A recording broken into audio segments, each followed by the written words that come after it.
सच तो ये कि वंश इस घर का बेटा है। वंश आपका और पापा का बेटा है।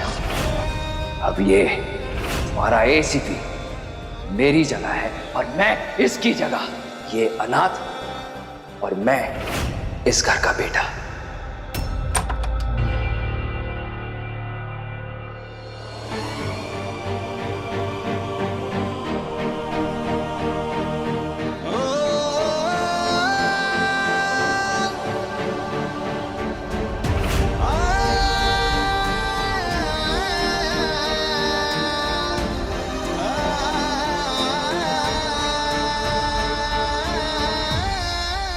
थानेदार साहब, मैं जानती हूँ आज आपको पहाड़ जैसी बड़ी और नीम जैसी कड़वी सच्चाई पता चली, लेकिन आपके साथ कोई और हो ना हो, आपकी बुलबुल आपके साथ हमेशा रहेगी, चाहे कुछ भी हो जाए। बुलबुल प्रॉमिस।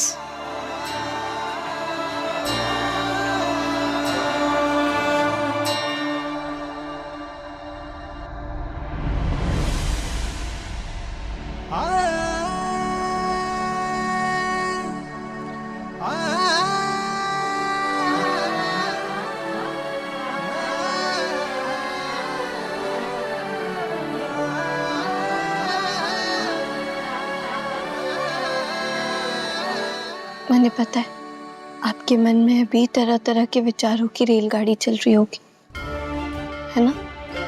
खुश हूं कि मुझे माँ पापा जैसे माता पिता मिले, उनका प्यार मिला, उनके संस्कार मिले, उनकी परवरिश मिली, उनका हाथ मिला अपने सर पर। बुरा भी लगता है कि ये प्यार, ये संस्कार, ये परवरिश अगर वंश को मिली होती तो उसके मन में इतना गुस्सा भरा नहीं होता। और फिर तो टेंशन की कोई बात ही नहीं। खाटू श्याम जी है, आप देखना वो सब ठीक करेंगे। अब देखिए उनकी कृपा से वंश भाई साहब भी घर पर आ गए। जब उन्हें मासा का लाड मिलेगा, पापा सा की मजाक मिलेगी और अपने भाई बहनों का प्यार मिलेगा, तो देखना उनका जो गुस्सा है ना वो एकदम से छूमंतर हो जाए और उन्हें खुद भी पता न चले। आप चिंता मत करिए। I hope so. बोलो, मेरे मन में एक बात थी, जैसे पापा आज तक अपने खोए हुए बेटे का इंतजार कर रहे थे, मेरे पापा भी तो मेरे इंतजार में, मेरी याद में बैठे होंगे ना। पहले जब मैं चंद्रकांत जी से मिला तब मैं नहीं जानता था कि वो मेरे पापा है। मैं भी उनसे मिलना चाहता हूँ, चंद्रकांत जी से। वो भी तो मेरे इंतजार में मुझे याद करते होंगे। बिल्कुल करते हूँ, आपको जरूर मिलना चाहिए और मैं चलूंगी ना आपके साथ। आपकी बुलबुल हमेशा आपके साथ चट्टान बन के खड़ी रहेगी। अब आप सो जाइए, थक गए होंगे, मैं भी चाहती हूँ। बुलबुल थोड़ी देर रुक जाओ ना प्लीज। आग हवा का खेल प्रीत ये किस्मत की भड़काए, वो भीतर महके कस्तूरी सी हाथ मगर ना आई। हाँ तुम जो कह दो मीत सजन जी, सुलझे उलझी प्रीत सजन जी, गाँव में खुल के गीत कियो जी मेरा बालम थानेदार बालम जी हारा।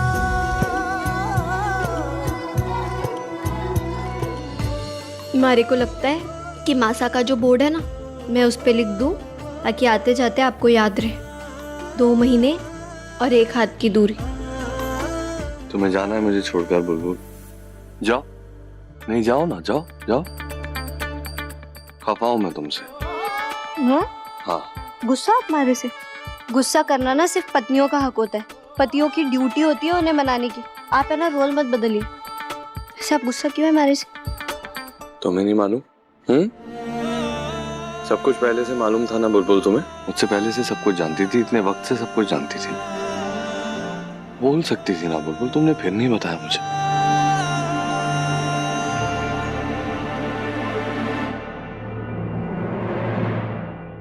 गलती तो मारे से हुई है और सजा भी मारे को मिलनी चाहिए। जो मैंने आपको कमजोर समझ लिया। मैं भी कितनी बड़ी डपोशा हूँ। हमारे को लगा जब आपको सच्चाई पता चलेगी तो पता नहीं आपका क्या हाल होगा। लेकिन जब मैंने आपको फिल्म के नाम पे वो कहानी सुनाई थी तब आपने भी तो कहा था कि जो प्यार अभी मुझे हक लग रहा है वो मुझे एहसान लगने लगेगा। तो मैं आपका दिल कैसे तोड़ सकती थी? मैं नहीं चाहती थी कि मैं आपका दिल तोड़। सॉरी।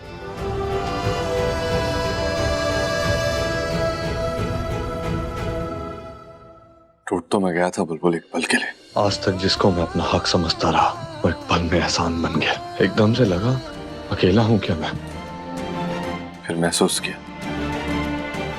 बाकी चीजों का पता नहीं, लेकिन तुम वहीं पर मेरे साथ चट्टान बनकर खड़ी थी। और फिर विशेष भाई, वायु, वर्णिका, माँ, पापा सब मेरे लिए खड़े हो गए बुलबुल। और डंके की चोट पर कहा कि वीर हमारा बेटा है, कल भी था, आज भी और हमेशा रहेगा। तब मुझे समझ में आया बुलबुल कि तुम सही कह रही थी। रिश्ते सिर्फ खून के नहीं होते, उन्हें प्यार, अपनापन, परवरिश के साथ सींचा भी जाया जा सकता है, तभी वो आपके अपने रिश्ते होते हैं। समझ गया हूं मैं पहले भी वीर प्रताप सिंह था, मैं आज भी वीर प्रताप सिंह हूं और आगे भी वीर प्रताप सिंह रहूंगा। लेकिन एक बात और आई है दिमाग में कि वंश को ढेर सारा प्यार मिलना चाहिए। आप वंश भाई साहब के बारे में इतना सोच रहे हैं। खाटू श्याम जी कह रहे वंश भाई साहब बदल गए। 27 साल तक वो इस प्यार के बिना अधूरा रहा है। मैं अपनी बेशुमार कोशिश करूंगा और वंश को उसका वो प्यार, वो सारी चीजें जो उसको इस परिवार से मिलनी चाहिए थी, वो उसे वापस ला कर दूंगा। बहुत सारी चीजें 27 साल से उतार है मुझ पर, मुझे वापस लौटाना है। 27 साल की नफरत का कर्ज है मेरा तुझ पर मिस्टर एसीपी। इसलिए इस घर के ऐशो आराम में मैं बड़ी बड़ी चोरियां करूंगा, जिससे बर्बाद होगा तेरा पूरा अजमेर, वो भी तेरे नाक के नीचे। 27 साल की नफरत है तुझे और तेरे परिवार को मैं माफ नहीं करूंगा। मैं आपको कभी माफ नहीं कर सकती पत्रकार साहब, कभी भी नहीं। सुनो, तुम्हारी बात तो सुन ले, हैं? हमारी तरफ देख तो सही तू। मैं सच कह रहा हूँ। मैंने उस वक्त समझ ही ना आ रहा था कि मैं तेरे से क्या कहूँ, तेने किस तरह समझाऊं। जो परिस्थितियां उस वक्त हुई थी, मैं वो 27 साल पहले आपने एक बच्चे को मेरी गोद में दे दी और वो बच्चा मेरा बच्चा नहीं था, और ये बात आपने इतने सालों तक मुझसे छुपा के रखी, मुझे बताने की जरूरत भी नहीं समझी। इतना बड़ा धोखा, इतना बड़ा झूठ, और आपको लगता है कि ये सही है। बात धोखे की है ही ना, बस मैंने थारी भावनाओं की कदर करी। मैं और वीर से बहुत प्यार करती हूँ, वो मेरा बेटा है और हमेशा रहेगा। लेकिन इस बात से ये बात नहीं बदलती कि आपने गलत किया है, और मैं आपको इस बात के लिए कभी माफ नहीं करूंगी पत्रकार साहब।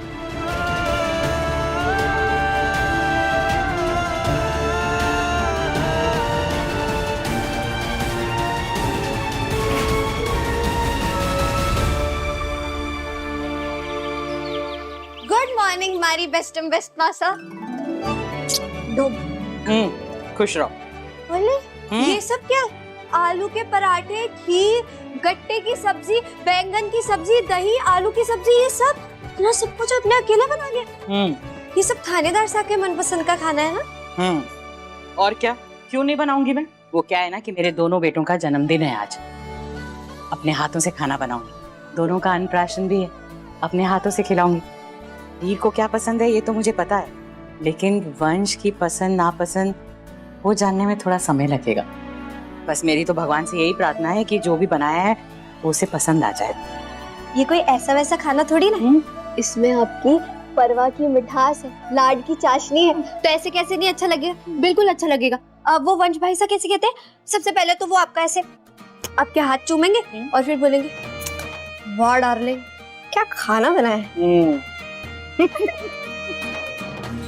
अब आप यहाँ से जाइए, बाकी का खाना मैं बना लूंगी। जाइए। जाओ यहाँ से बुलबुल, मैं अपने हाथों से बनाऊंगी। नहीं मैं बनाऊं। मैंने कहा अब वो विशेष जी बाहर जा रहे हैं। रस्म शुरू होने से पहले वापस आ जाएंगे, नाश्ता मंगवाया था। तुम विशेष भाई साहब के लिए थाली तैयार करो नाश्ते की और उसे देकर। हाँ ठीक है, मैं वही कर लेती हूँ। बुलबुल, ये मैं ले जाती हूँ, तुम बाकी काम देख लो। ठीक है।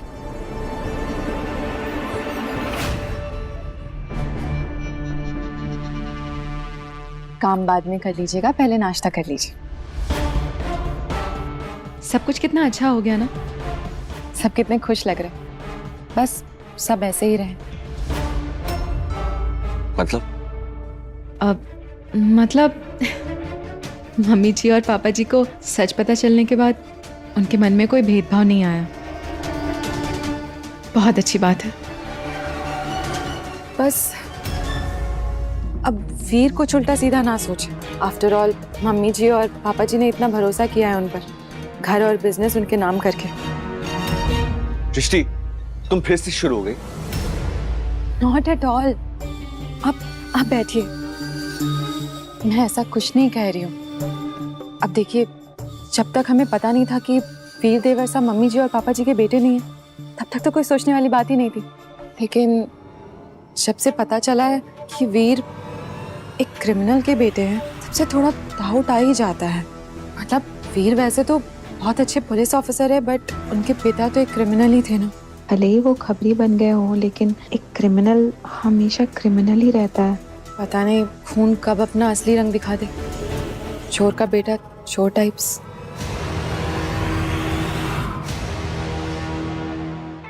मैं भी ना पता नहीं क्या सोच रही हूँ। वीर तो ऐसे है ही नहीं।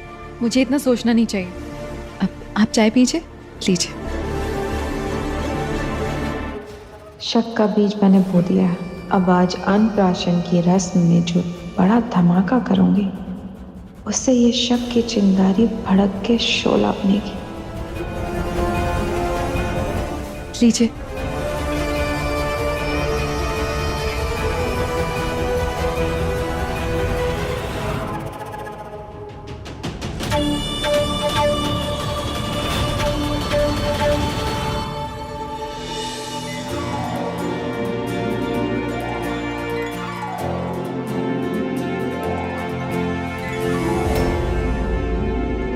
सच? क्या वीर सुलक्षणा भाभी सा का सगा बेटा ना है? अब सगा बेटा आ ही गया है तो देखें वीर पर कितना प्यार लुटता है।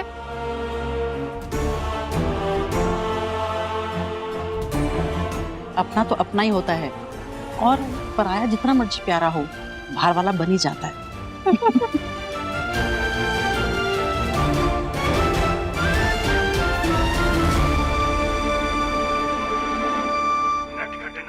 ओले काकी सा खम्मा गड़ी।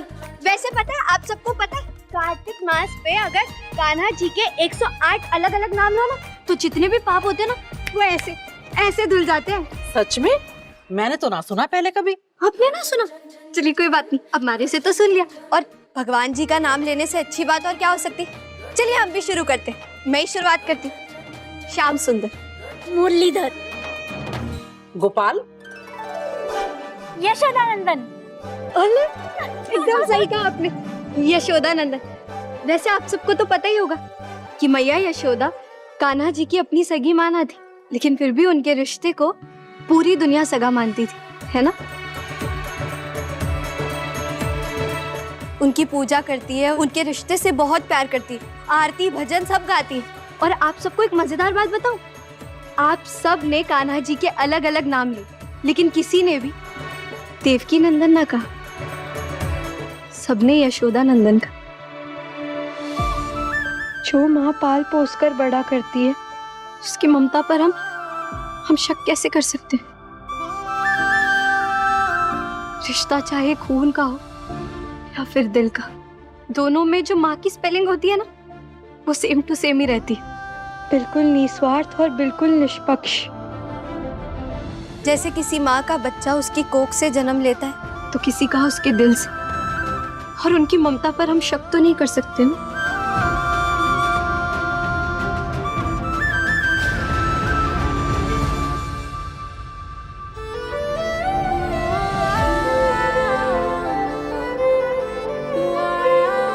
माफ कीजिए सुलक्षणा भाभी सा, भूल हो गई।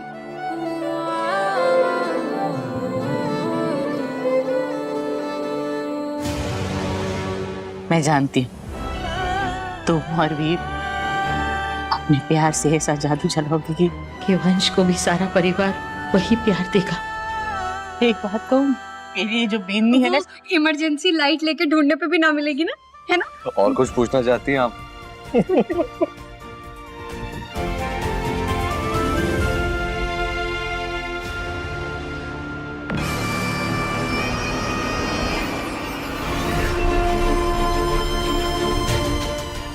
मैं भी देखती हूँ मम्मी जी, इन पराये रिश्तों का आप क्या हाल करेंगी जब आपके अपने खून पे आ जाएगी। देखती जाइए आज मैं क्या करने वाली हूँ। अनप्राशन की रस्म का समय हो गया है। इसमें माँ बेटे को झूले पर बिठाकर आरती तिलक करती है और अपने हाथों से निवाला खिलाती है। आओ बेटा। मैं क्या कह रहा था?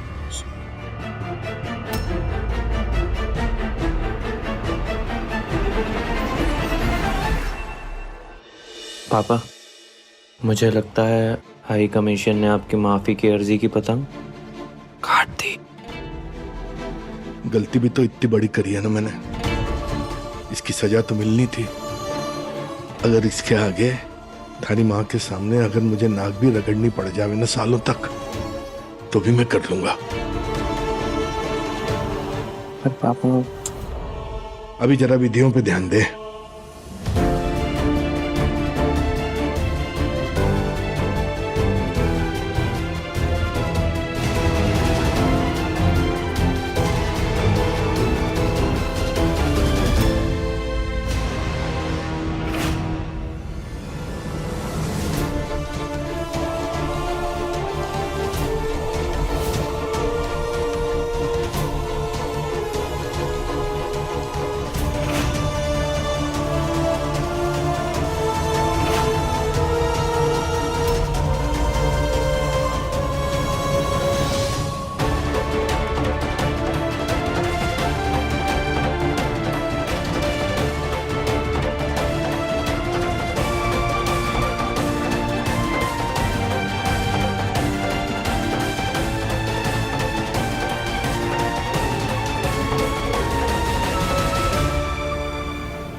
ओले, हमारे थानेदार साहब तो इतने बड़े भोलू राम है कि वंश भाई साहब को भाईचारे में कुछ ना कहेंगे। लेकिन मैंने ऐसा क्यों लग रहा है कि ये गुस्सेल बैल भाई साहब जानबूझकर उनकी अच्छाई का फायदा उठा रहे हैं।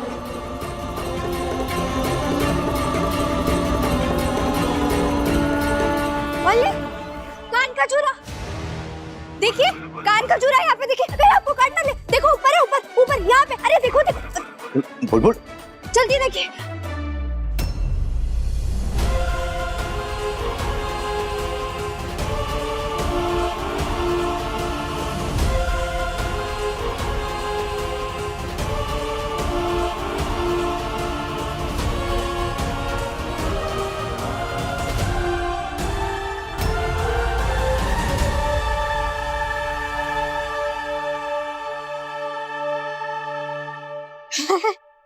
जोक था। अब देवर और भाभी के बीच में थोड़ा बहुत जोक तो चल ही सकता है ना, सब बोर हो जाएंगे ना, इसीलिए, है ना वंश भाई साहब?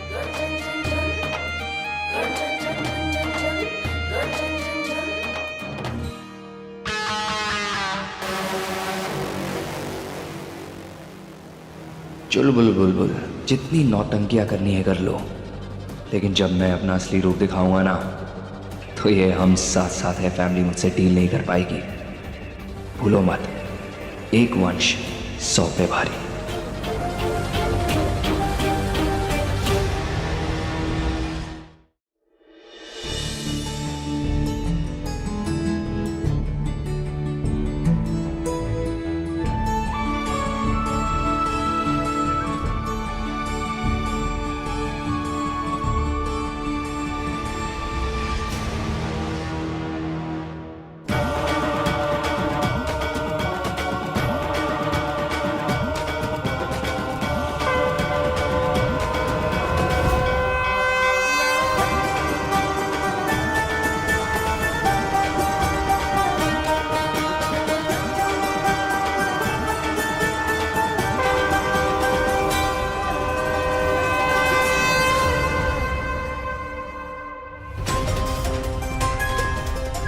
तिलक तो भले ही वंश का पहले किया हो, लेकिन अन्नप्राशन सुलक्षणा भाभी सा पहले वीर का ही करेंगे। ना ना, वंश को इतने सालों बाद मौका हाथ लगा है हाथ से खिलाने का।